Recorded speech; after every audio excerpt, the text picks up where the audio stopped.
দেশে স্পা সেন্টারের কোনো অনুমোদন দেয় না সিটি কর্পোরেশন।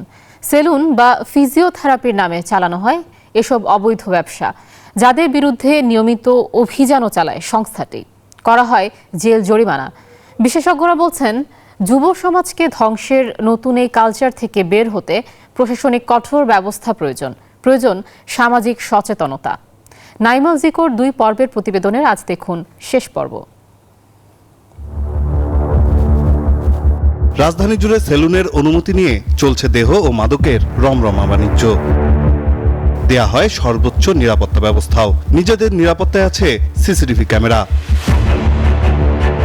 স্পা সেন্টারের নামে রাজধানীতে চলা এসব নাম সর্বস্ব প্রতিষ্ঠানের কোনো অনুমতি নেই বলে জানায় সিটি কর্পোরেশন। বলেন, এসব প্রতিষ্ঠানের বিরুদ্ধে ভ্রাম্যমাণ আদালতের মাধ্যমে অভিযান চালান তারা। স্পা সেন্টারের জন্য আমরা কোনো ট্রেড লাইসেন্স দেই না।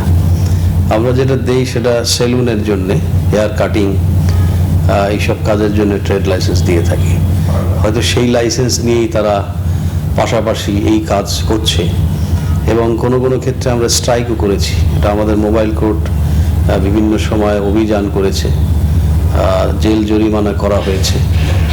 তো এটা যদি কন্টিনিউ করে অবশ্যই আমরা সেভাবে এনফোর্সমেন্ট কার্যক্রম নিয়ে লাইসেন্স ক্যান্সেল করে দেবো।